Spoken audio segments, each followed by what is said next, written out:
ilang bank transactions. Ito si Vice President Sara Duterte at ng kanyang pamilya ay nasili po dyan sa pagharap ng Anti-Money Laundering Council at hindi rin nagtutugma doon sa kanyang statement of assets, liabilities, and net worth. Alamin natin ang kabuuan ng pag-uulat ni Bombo Isa Cotoner. Iniulat ng Anti-Money Laundering Council sa ikatlong pagdinig ng House Committee on Justice hinggil sa impeachment complaints laban kay Vice President Sara Duterte ngayong araw na umabot sa humigit kumulang 6.7 billion ang kabuang halaga ng covered at suspicious bank transactions na iuugnay sa Vice Presidente at sa kanyang asawang si Atty. Manasseh Carpio. Ayon kay Anti-Money Laundering Council Executive Director Ronel Buenaventura, natukoy sa mga account ng Vice Presidente ang 313 covered transactions at 17 suspicious transactions. Samantala sa account naman ni Carpio ay may 317 covered transactions at 16 suspicious transactions. Takbuang halaga, tinatayang nasa 3.77 billion ang iniugnay sa Vice Presidente habang 2.99 billion naman sa kanyang asawa. Mayroong ding 791 million na mga transaction na hindi pa matukoy kung inflow o outflow. Ipinalawanag ng ahensya na ang covered transactions ay yung mga transaction na lampas of 500,000 sa loob lamang niya ng isang araw, habang ang suspicious transactions naman ay mga kahina-hinalang galaw ng pera na maaaring kaugnay sa illegal na aktibidad batay sa assessment ng mga bangko. Ayon naman kay Representative Joel Chua, hindi umano nakasaad ang naturang mga bank transactions sa statements of assets, liabilities, and net worth ni Vice President Sara Duterte. Nauna nang kinumpirma ng Office of the Ombudsman na walang idineklarang cash on hand o bank deposits ang Vice Presidente mula taong 2019 hanggang 2024 sa kabila ng pagtaas ng kanyang net worth mula 7 million noong taong 2007 hanggang 88.4 million noong 2024. Kaugnyan, pakinggan natin ang bahagi ng pagdinig ng House Committee on Justice. Wala na po Sige sa po. table. Dito lamang po sa Madam Chair, a very quick observation. From 2019 to 2022, meron po mga cash deposit na na-flag sa account ni VP Sara Duterte. At ito rin po yung panahon na batay sa kanyang SALN ay walang nakalagay na entry sa cash on hand tsaka cash in bank. I just want to put that on record, Madam Chair. We note the manifestation of the Honorable Sa hiwalay na pahayag, binigyan din naman ni Representative Chel Jokno na batay sa datos umabot sa 2.87 million ang kabuang inflow ng pera, malayo sa mas mataas o malayong mas mataas kumpara sa dineklarang 88.5 million na net worth ni Duterte sa kanyang 2024 SALN. Anya, mahalagang may paliwanag ng Vice Presidente kung saan nagmula ang naturang halaga hindi lamang sa komite kundi pati sa publiko. Dagdag pa ni Jokno, maaaring magsilbing batayan ng probable cause ang mga ebidensyang ito sa nagpapatuloy na investigasyon at posibleng umabot pa sa Senado kung uusad ang kaso. Kaugnay niyan, pakinggan natin ang tinig ni Representative Chel Jokno. Kailangan ipaliwanag ni Vice President Sara Duterte yung lumabas sa mga report ng AMLA, kumpara natin sa mga dineklara niya sa kanyang SALN.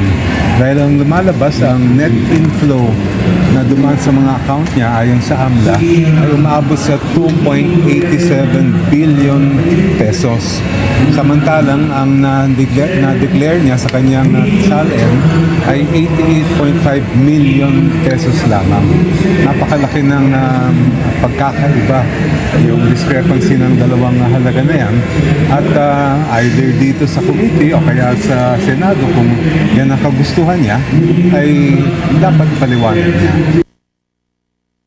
Samantala, kinumpirma rin ng Anti-Money Laundering Council ang 18 bank transactions na nakasaad sa affidavit ni dating Senador Antonio Sonny Trillanes IV matapos itong veripikahin sa pagdinig. Ayon sa ahensya, ang mga transaksyon ito ay kabilang sa mga dokumentong isinumite ni Trillanes at random na pinili para sa pagsusuri ni Representative Leila de Lima. Kinumpirma mismo ito ni Buenaventura ang pagiging tugma ng mga ito sa records ng Anti-Money Laundering Council.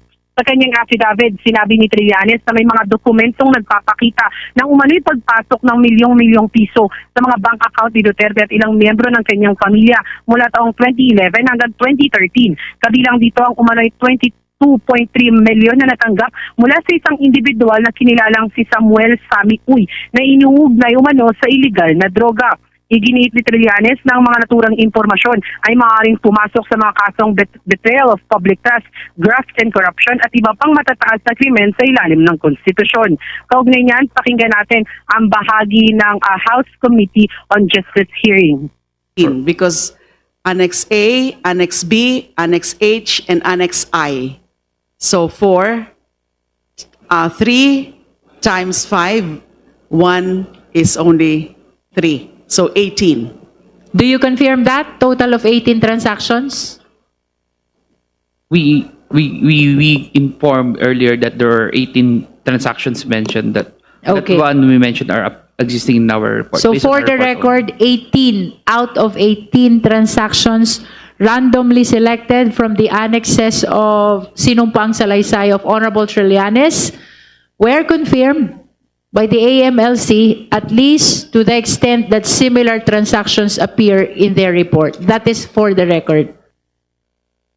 Sa ngayon, nagpapatuloy ang pagdinig ng House Committee on Justice kung saan nga na sa pinakahuling resource person na sila na Bureau of Internal Revenue kung saan pinag-uusapan din kung dapat bang buksan ang box na dala ng naturang ahensya na naglalaman nga ng mga income tax return ni Vice President Sara Duterte at ng kanyang asawa. Mula sa Kamara, ito si Bombo Isa Cotoner and this is Bombo Radio Philippines. Bombo Isa? The number one and most, yes, Bombo Dennis. Oh, yes. Nais nating maitanong lamang sapagkat marami ang interesado dun sa mga pasabog kanina. May mga susunod pa bang hearings na nakaschedule and may mga binanggit na ba kung sino yung ipapatawag naman nila after itong hearing na ito ngayong araw, Bombo Isa?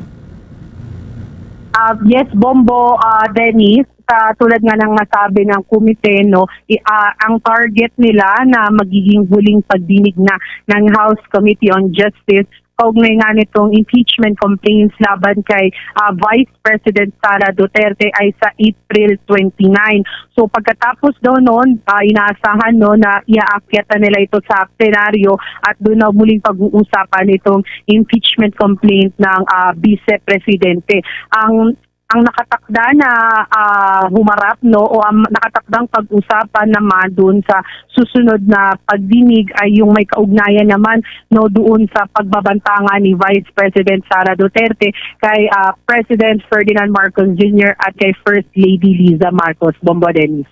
Okay, with that, maraming salamat, Bombo Isa, from your end. Mula sa Kamara, ito si Bombo Isa Cotoner and this is Bombo Radio Philippines, the number one and most trusted source of news and information, Basta Radio Bombo. For the most trusted source of news and information, visit our website at www.bomboradio.com. Follow us on Bombo Radio mobile app, Facebook, YouTube, TikTok, and X, formerly Twitter. Like, share, and stay connected. Anytime, anywhere.